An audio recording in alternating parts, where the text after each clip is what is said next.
this was in Truthout, which is an Indie Media Award honoree. That is not the sound that we're used to hearing for that. I don't know what's going on with your soundboard. Yes, it is. That's literally that sound. That's not what I just heard. I hear bzz, bzz. I think it's accelerated. Are you at like 5 times speed? Are you at like 5x speed, dude? No. Okay. In a historic first, workers unionize at 2 major farmers market nonprofits. So it's like happening. It's happening. This is in Truthout, like I said. Ella Fassler, despite providing essential services, wages and benefits for these workers lag far behind those of other city workers. So you've got our farmers market workers. That was at Plant Masters in Columbia Heights, D.C. So Colin probably has been to these. But this year, workers from Grow NYC and Fresh Farm, 2 sustainable food access nonprofits in New York City and the Washington, D.C. metro area, respectively, formed unions. Workers who support and organize farmers markets, compost programs, and other initiatives will begin collectively bargaining for higher wages and job scrutiny in the coming months for the first time in the history of the industry. So in New York City, it all began last spring with a few informal conversations during a period of organizational turmoil at Grow NYC, which is, I've never heard of, a nonprofit that makes about 70 green market. I think I have. They organize about 70 green market farmers markets. City's composting program, food box programs sourced from local farms in lower income areas, educational programs about zero waste and community gardens and more. Wow. And their jobs aren't easy. It sounds like they're not. Farmers market workers set up and break down tents.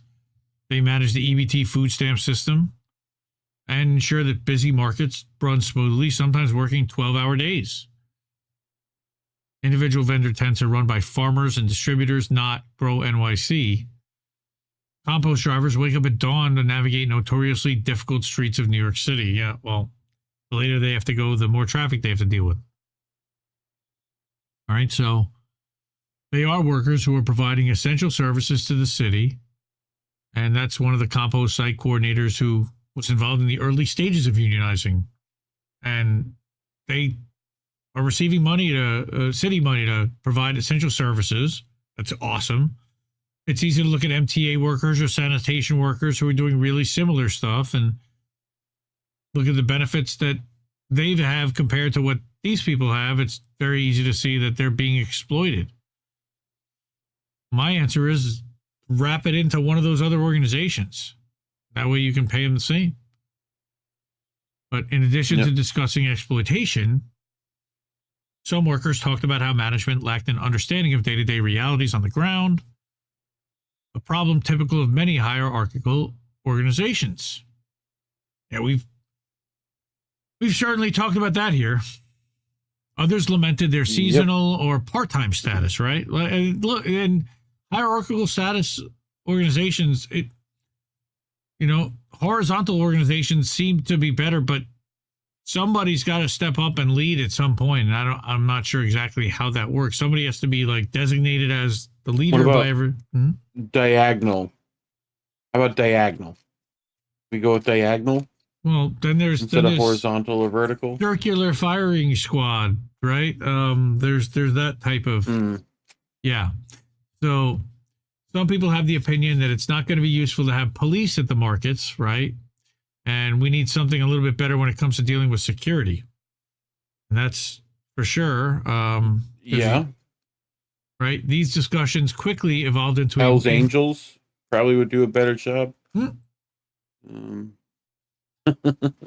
Well, first they talked about security, then they evolved into more formal meetings with the intent of unionizing, and more coworkers were invited to the meetings, and it's just grown and grown and grown to the point where we have a super majority of support, and we outgrew the space where we were meeting. We've been having larger meetings every week. This is organizing. Wow, folks. Like actual workers getting together every week, dedicated to working together and, getting more out of, in this case, the city.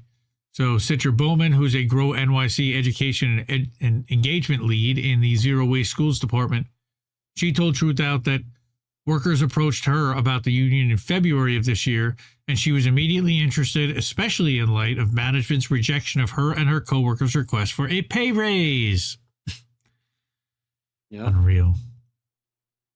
So she was also thinking about the benefits that she has as a full-time worker in general, and how some of her coworkers in other departments don't get those benefits because of their part-time status.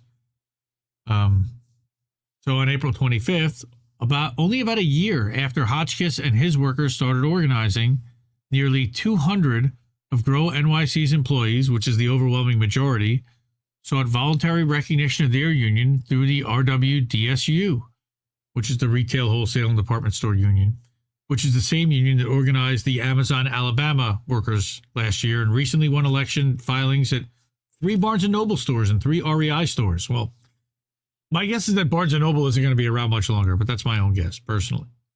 I hope that they are, but Alabama. for those workers. But yes, Alabama, as you love to say. After 24 hours passed without the union receiving voluntary recognition, workers filed for a union election with the NLRB. So while Grow NYC's president and CEO Marcel Van Uyen said that the nonprofit would accept the union in a statement, it also hired the infamous union-busting firm Littler Mendelsohn. Wow. Yes. I'm having a tough time on this. Littler Mendelsohn. Dude, there's. Thanks. And for a couple weeks, it was unclear whether a struggle was on the horizon. So shortly after releasing the statements, Grow NYC disputed its employees' characterization of their jobs, according to the New York Times, and claimed its lowest paid worker earned $20 an hour, not $19, as workers had said. Van Uyen makes $270,000 a year, according to tax filings from the nonprofit. Okay? So then on May 16th, Grow NYC workers announced that their union had won recognition. Cool. Workers at Grow NYC will begin bargaining their first contract swiftly as a result. Companies at any time can voluntarily recognize a worker union. Doing so expedites the process of union representation and the pathway to a union contract. I mean, that's the key. And somebody was actually saying on Twitter that it takes an average of like over 400 days from the time that a union election happens till a first contract is negotiated with the company usually.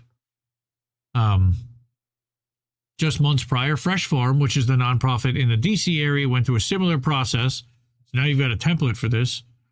On February 8th, 23, about 25 farmers market workers announced the formation of a union with the UFCW, Local 400. Right? Fresh Farm's leadership did not interfere with the organizing process, and workers will collectively bargain for better pay and more job stability, according to DCist, which is kind of a Libby magazine, to be honest. But they also do some really good investigative stuff. We've covered a couple of their articles over the years on, God, it's already been, we're coming up on our 2-year anniversary at the end of the summer, folks. So both successful union drives come at a time of resurging interest in labor organizing. The NLRB reported a 53% increase in election petitions from fiscal year 21 to 22. So we see that, and according to Gallup's most recent poll, 71% of Americans approve of labor unions, right, which is the highest recorded figure since 1965. That's awesome. Great. Approving of them is one thing. Actually, like, organizing to join them is different, but nonprofits are among the industries seeing increasing election filings, with workers often citing low pay, overwork, and undemocratic workplaces. In some cases, they've been exploited, non-profit. Like, I mean, it's almost like it's set it above. But Zordon, it's okay. It's gonna be all right. Telegram.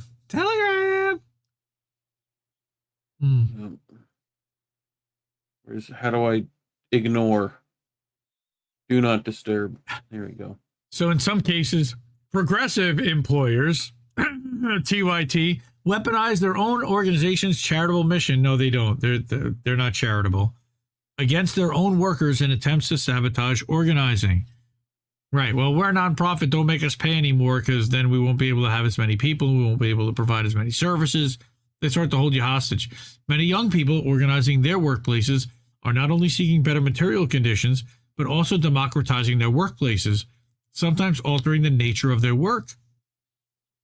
At White Electric, which is a cafe in Providence, Rhode Island, workplace demands for racial equity in the wake of the George Floyd uprising led to a unionization effort, which eventually resulted in the workers taking over the cafe and transforming it into a co-op. Hell yeah. Good. Bowman said influencing the direction of the nonprofit is part of a bigger conversation that has been brought up a bit in the union. Yeah, that'd be good. We're thinking about our mission and how we can help support that mission and make it more sort of profound and really community-oriented versus something that's top-down, said Bowman. I like hearing that. All right. So many Grow NYC workers are passionate about food justice and hoping that unionization will help them better serve this mission. And they said they took on this job because they're passionate about the environment and food access and wanting to serve better, to better serve people. This is Menjivar. Right. And as I was only able to do so much with what I was given, I have a better outlook on the future and also on the job of being able to serve people better. I mean, really, they're practically volunteers. I mean, they get paid, but they get paid a lot less than all these other city workers. So shout out to all these organizing. These are farmers market workers that get paid, but they're getting paid less than other people that are delivering services to seniors and to other, to EBT eligible folks. So it's possible that labor organizing at Grow NYC at Fresh Farm will spark a national trend within the industry. Let's hope so. Many other U.S. cities have similar organizations. In Boston, Farmers Markets supports more than 200 markets, advocates for increased grants to support fresh food access, and manages 3 farmers markets. So there's all these different co-ops or sustainable economic enterprises, and Green City Market in Chicago, and Heart of the City Farmers Market. I had no idea that there were like they're nonprofit. Okay, so Heart of the City is managed cooperatively by the farmers themselves with the mission of making fresh food accessible for low-income customers. That's incredible.